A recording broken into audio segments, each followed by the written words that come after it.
नमस्कार। देश की तमाम फटाफट खबरों में आपका स्वागत है। खबरों के लिए आपसे निवेदन कि यदि आपने हमारे चैनल को सब्सक्राइब नहीं किया है तो कृपया करके आपके अपने चैनल को सब्सक्राइब करना ना भूलें।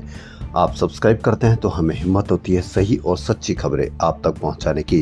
तो क्या है आज की बड़ी खबर जो बिहार से आ रही है। जी हाँ, बिहार के नवादा में दलित बस्ती में दबंगों ने बुधवार रात को आग लगा दी। कई घरों में यानी कि 80 से ज्यादा घरों में आग लगा दी। आरोपियों ने फायरिंग भी की, लोगों के साथ मारपीट भी हुई। इसके बाद यहां तनाव बना हुआ। गांव में हालात पर काबू करने के लिए 5 थानों की पुलिस तैनात की गई है। 10 लोगों को गिरफ्तार किया।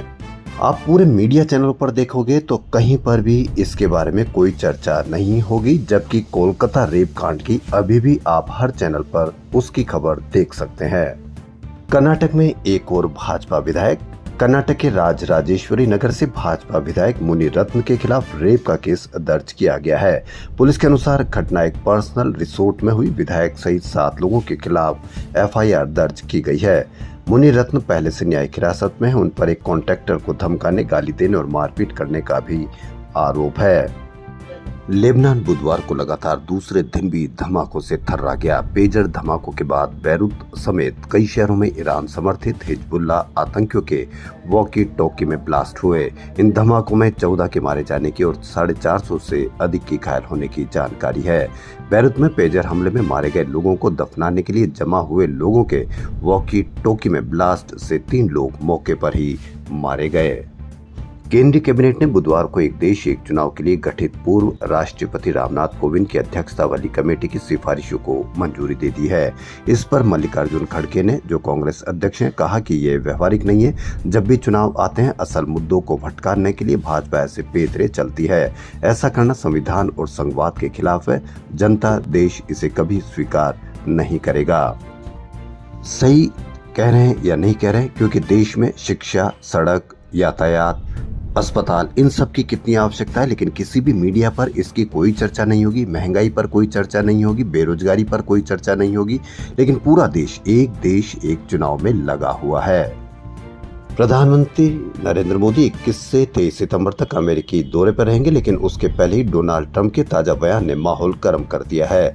अमेरिका में 5 नवंबर को राष्ट्रपति चुनाव है और ट्रंप रिपब्लिकन पार्टी के राष्ट्रपति उम्मीदवार हैं। उन्होंने खुद पर जानलेवा हमले के बाद मिशिगन में पहली सार्वजनिक सभा में व्यापारिक संबंधों को लेकर भारत की आलोचना की है। उन्होंने कहा कि भारत ने अमेरिका से आयात शुल्क में मिली छूट का दुरुपयोग किया। भारत आयात पर भारी शुल्क लगाता है। श्रद्धा कपूर स्टारर फिल्म स्त्री 2 शाहरुख खान की फिल्म जवान को पीछे छोड़ हिंदी में सर्वाधिक कमाई वाली फिल्म बन गई है। जवान ने 584 करोड़ रुपए की कमाई की थी। स्त्री 2 ने 586 करोड़ रुपए की कमाई कर ली है।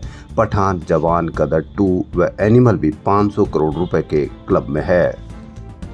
जम्मू कश्मीर की आवाम ने फिर बता दिया कि लोकतंत्र में उनका भरोसा कायम है।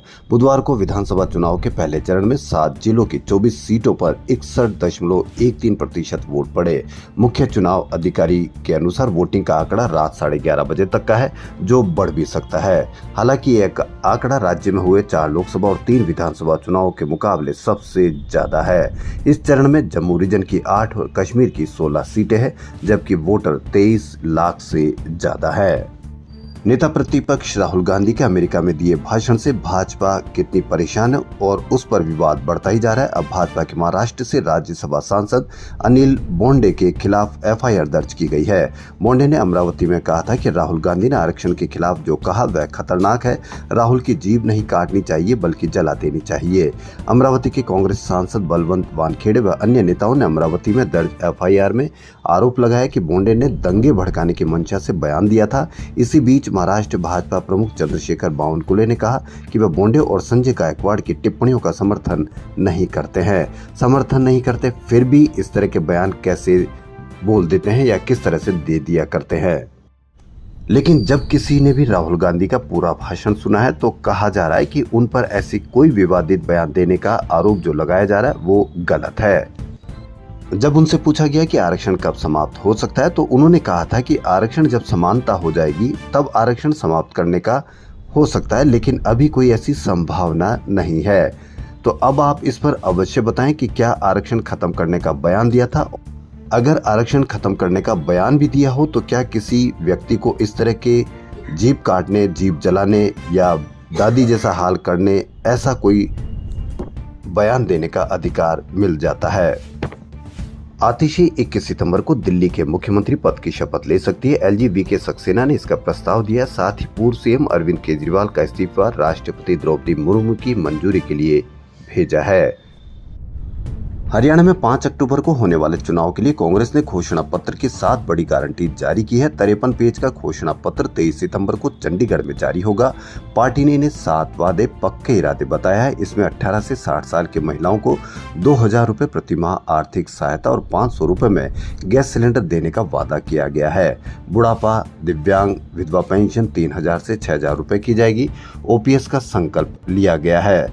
सरकारी नौकरियों में 2 लाख पद भरे जाएंगे। 300 यूनिट बिजली और 25 लाख रुपए तक का मुफ्त इलाज की घोषणा भी की है। यानी कि अशोक गहलोत जो राजस्थान में किया है वो पूरा का पूरा प्रभाव असर हरियाणा के लोकसभा चुनाव में कांग्रेस के घोषणा पत्र में दिख रहा है। अमेरिकी केंद्रीय बैंक फेडरल रिजर्व की ओर से पिछले 4.5 साल में पहली बार ब्याज दरों में कमी की गई है। Federal reserve open market committee की बैठक के बाद बुधवार को भारतीय समय अनुसार देर रात ब्याज दरों को .5% घटाने की घोषणा की गई। इसके साथ कॉमेक्स में अक्टूबर डिलीवरी सोना $25.70 उछलकर $2618.10 प्रति आउंस पर पहुंच गया है। मणिपुर में हिंसा की घटनाएं थमने का नाम नहीं ले रही है। कुछ दिनों की शांति के बाद जिरीबाम जिले के मोंगबुंग गांव में फिर से गोलीबारी की घटना सामने आई है। अत्याधुनिक हथियारों से ये फायरिंग भी की गई है। पुलिस का शक उग्रवादियों पर है। हालांकि घटना में किसी के हताहत होने की कोई खबर नहीं है। कब रोकेगी मणिपुर की हिंसा, इस पर भी आप अवश्य विचार करें। मल्टीप्लेक्स एसोसिएशन ऑफ इंडिया ने 20 सितंबर को मनाए जा रहे नेशनल सिनेमा डे के लिए बड़ा ऐलान किया है। इस दिन देश भर के 4000 से ज्यादा स्क्रीन्स पर सिर्फ 99 रुपए में मूवी टिकट बेची जाएगी। हालांकि इस छूट में 3D रेक्लाइनर्स और प्रीमियम फॉर्मेट शामिल नहीं है। तो तैयार हो जाइए 99 रुपए में मूवी देखने के लिए। खबरों फिलहाल इतना ही। यदि आपको हमारा चैनल पसंद आए तो लाइक, सब्सक्राइब और शेयर अवश्य करें। धन्यवाद।